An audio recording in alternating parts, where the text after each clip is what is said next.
The great singer, dancer, and all-around performer, Tina Turner, sometimes known as the Queen of Rock and Roll, once famously asked, "What's love got to do with it?" In her famous song, the answer was essentially, love's got nothing to do with it. But when it comes to our Christian vocation to be a blessing to the world, turns out love's got everything to do with it. Hello, I'm Stuart Baskin, pastor of First Presbyterian Church of Tyler, Texas, and this is your daily devotional for Thursday, March 5th, 2026. When God called Abraham and made a covenant with him, God promised Abraham land and descendants.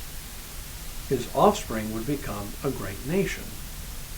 But there is a part of the covenant that looks beyond Abraham and beyond his offspring, and indeed seems to be the very reason of God's covenant with Abraham to begin with.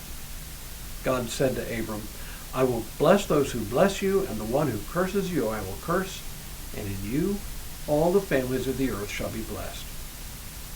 I take it that this covenant applies not only to the people of Israel, but also to us in the Christian church, who, as Paul puts it, have been engrafted into this covenant people.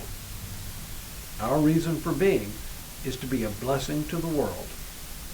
But, as I've suggested, it is clear that many in the world do not see us as a blessing. They see us, rightly or wrongly, as arrogant, self-centered, unkind, judgmental, and almost any other negative term you can think of. And in many ways, they're right. The church is just too big and too decentralized for everyone in the church to understand our vocation in the same way. As a result, it may be a minority in the church, but a very vocal minority who seem to garner the most negative attention for us. Most of us just try in our own quiet way to serve as faithful disciples. Yesterday I suggested that to be a blessing to the world has something to do with love. And love is more than just a warm feeling. Love is what we do, much more than what we happen to feel at any given moment. So part of my job as a minister is to counsel couples who are preparing for marriage. It's a wonderful time to talk about the nature of love because, of course, their hearts are filled with the excitement that comes with romance. At the same time, I frequently see little conflicts arise during their engagement period. For some of these couples, it is the first time that they've had serious disagreements. For planning a wedding is a highly charged experience. Brides and grooms may discover that they have very different visions of how their wedding day should go. Throw in conflicting advice from parents, family, and friends, and things can get a little chippy. This is exactly the right time to talk about love. So here's what I say to them, and this applies both within marriage and to relationships outside of marriage. Love, the kind of love that it takes to sustain a marriage over the long haul, isn't about the warm feelings that come with romance. That is one kind of love to be sure, but this kind of love depends on how we feel day to day.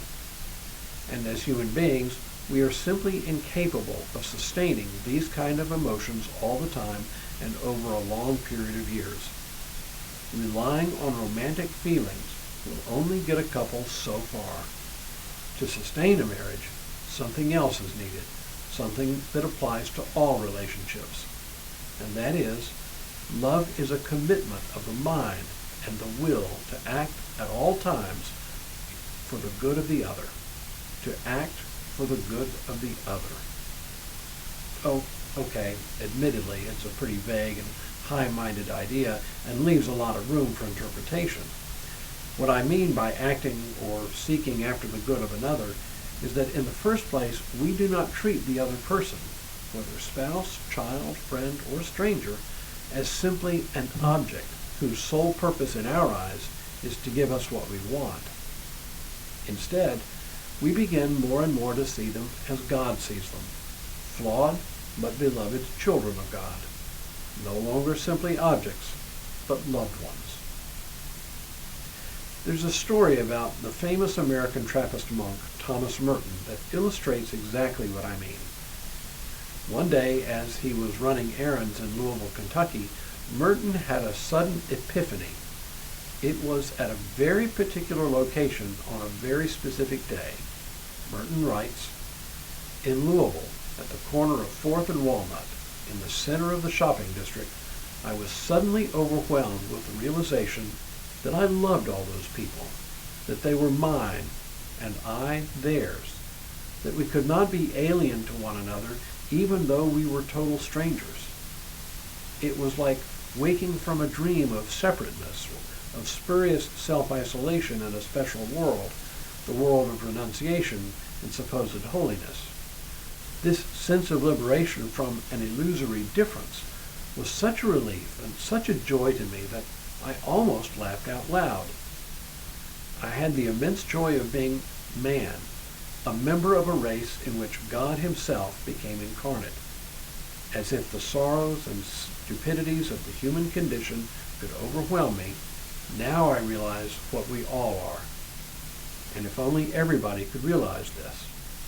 But it cannot be explained. There is no way of telling people that they are all walking around shining like the sun." So on that spot, there's actually a historical marker, maybe the only one in America that marks the site of a mystical experience. You and I may or may not know anything of this kind of mystical experience, but we can all learn from Merton's vision, a vision of all other human beings, even strangers, as belonging to one another. In belonging to one another, we cannot but act in love for one another. So there's a church up the street from where we used to live. Its motto, displayed prominently outside the church, says it nicely: "Love God, love neighbor, change the world." That's what it means to be a blessing to the world. Tomorrow we continue our discussion about blessing, but for now, may God continue to bless you and keep you in all that you do this day and in all the days ahead.